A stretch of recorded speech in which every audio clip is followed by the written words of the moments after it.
기도란 무엇입니까? 기도는 하나님과 대화하는 것입니다. 하나님께 나아가는 것이며 하나님의 음성을 듣고 나의 마음과 하나님의 마음을 나누는 것입니다. 성령 안에서 우리는 그렇게 할 수 있습니다. 그래서 성령께서 그 기도 시간에 어떤 감동을 주셨는가가 중요합니다. 보통 감동을 나눈다 했을 때 좀 이상하게 생각하기도 합니다. 지극히 개인적인 느낌을 나누는 것 같기도 하고 분명하지 않은 근거 없는 것을 나누는 것 같기도 해서 두려워하는 경우가 있습니다. 그러니까 실수할 것에 대한 두려움도 상당히 또 크겠죠. 분별이 필요하지 않느냐, 분별할 수 없을 때는 차라리 받지 않는 것이, 나누지 않는 것이 낫지 않느냐라고 우리가 말합니다.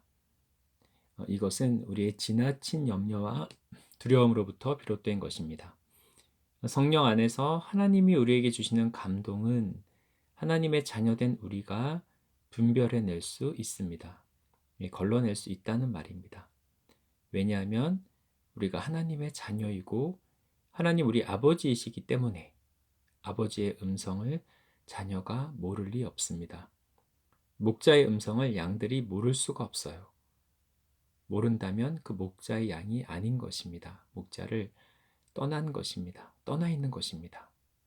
그러므로 분별을 두려워하기 전에 내가 하나님의 자녀인가를 물어야 합니다. 하나님이 나의 아버지의 위치에 있는가를 물어야 합니다. 그만큼의 친밀한 위치에 있는지를 구해야 합니다.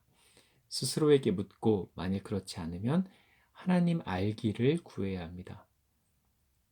하나님 알기를 구하는 자에게 하나님께서는 스스로를 나타내지 않으실 수 없습니다.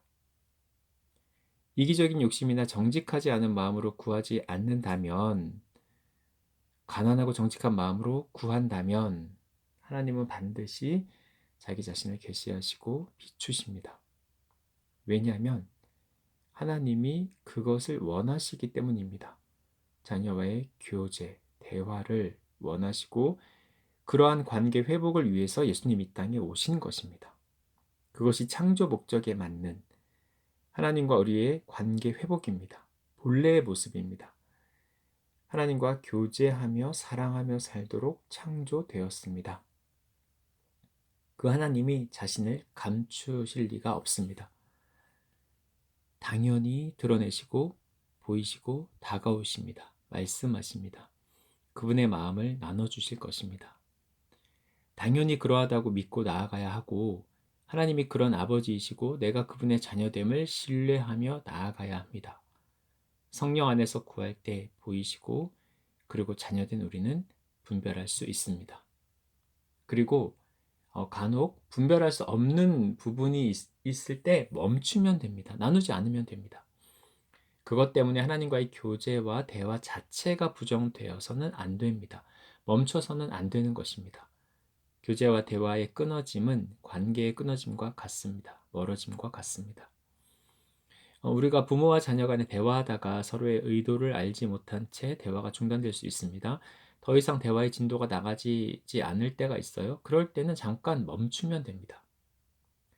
그러고 나서 영영 대화하지 않는 것이 아니라 그 다음날 그리고 그 다음날 새롭게 대화할 수 있습니다. 마음을 열고 원하면 하나님 보이시는 분입니다. 우리가 분별할 수 없을 것이다. 우리가 하나님이 주신 감동을 온전히 취하여 분별할 수 없을 것이다. 라는 사단이 주는 생각을 내려놓고 마음을 열고 하나님이 나의 아버지 되심을 신뢰하며 나아갈 때 성령 안에서 그분은 반드시 우리에게 비추십니다. 그분의 마음을 나누십니다.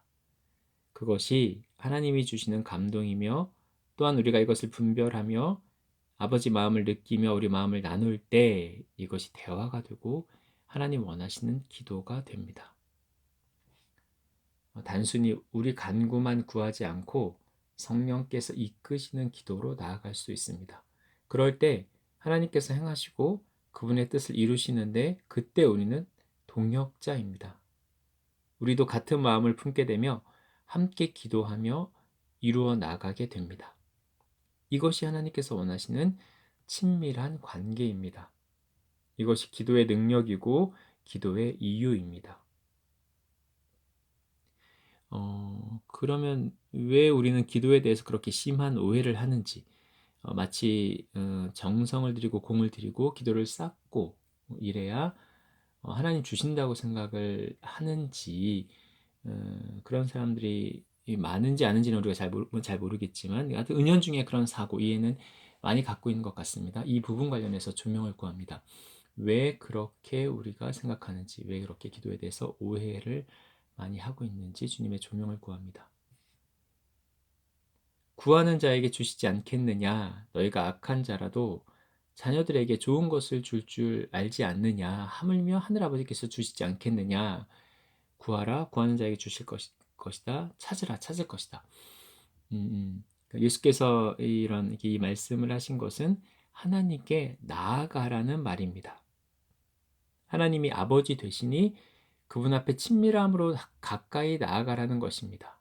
그리고 그분은 우리 필요를 알고 계시고 우리가 구할 때 그것을 주시고자 우리가 원하는 방식이 아닐 수 있지만 가장 좋은 것으로 가장 최선의 것으로 채우실 것이라는 아버지 마음을 가르치신 것입니다. 마치 하나님을 우리가 하나님께 구하여 구하는 것을 얻기 위해서 보채는 떼쓰는 아이처럼 혹은 우리 기도 이것으로 아버지 마음을 움직일 수 있다는 그런 식의 이해는 잘못된 것입니다. 우리의 기복신앙에서 비롯된 것입니다. 정성을 쌓아야 하고 우리의 공덕을 쌓아야만 마치 우리가 그 기도의 응답을 받을 만한 무언가를 해야만 그 대가로 주시는 것처럼 잘못 이해하며 잘못 가르쳤기 때문입니다. 기도의 핵심은 우리가 구하는 것을 얻는 것에 있는 것이 아니라 기도 그 자체입니다. 하나님께 나아가는 것, 아버지 마음을 느끼는 것, 하나님 안에서 하나님께서 자녀들에게 주시고자 하는 모든 것을 받아 누리는 관계의 회복에 있습니다. 그리고 누림에 있습니다. 이것이 관계에서 비유할 때 이렇게 데이트가 목적이 아닙니다. 만남 그리고 만남 가운데 느끼는 누리는 그 충족감, 기쁨 그리고 그 사람 그 자체 그와 함께함 그것이 목적인 것처럼 하나님도 우리를 그 사랑의 관계 가운데로 부르십니다. 하나님 우리 자신이 목적이십니다. 무언가를 구하여 취하고자 함이 아닌 하나님 그분 자체가 목적이 되어 하나님 부르고 구할 때 하나님은 기쁘게 응답하실 것입니다. 그러니까 분별에 대해서 잠깐 위에서 언급을 했는데 우리의 분별 자체가 항상 완전할 수 있다는 말이 절대 아닙니다. 그러나 우리가 분별의 실패를 두려워해서 하나님과의 그 실제적인 친밀한 사귐, 성경이 우리에게 분명히 가리키고 있는 그 하나님과 인격적, 실제적 사귐에 조금이라도 위축이 되어서는 안 된다는 것이고, 우리가 분별할 때 혼자 하기보다는 여럿이 같이, 특별히 가족이면 좋겠죠. 그리고 작은 어떤 교회 공동체의 교제 안에서 서로 분별하고 그러는 것이 필요하고, 이제 그렇다고 하나님 음성이라고 내가 좀 확신을 하더라도 이것이 다른 사람에게 상처가 될 수 있거나 문제가 될 수 있을 때는 그것은 굉장히 조심하고 하는 것이 좋고, 내가 이것을 실행을 해도 이렇게 해봐도 특별한 문제가 되지 않을 때는 하나님 주신 감동을 따라 해보는 것 이것이 필요하고 귀한 경험이 될 것입니다. 그러나 항상 우리가 이렇게 실수할 수 있다는 그러나 그래도 괜찮고 그것이 과정이라는 우리가 연약하지만 그럼에도 불구하고 예수님이 분명히 말씀하신 성령 안에서의 하나님과의 친밀한 사귐 그것을 그 어떤 다른 종교적 대체물로 대체해서는 안 된다는 멈춰서는 안 된다는 그것을 우리가 기억해야 할 것입니다. 기도를 통해서 하나님과의 친밀한 사귐 가운데로 모두 다 나아가는 그런 우리 모두가 되기를 기도합니다.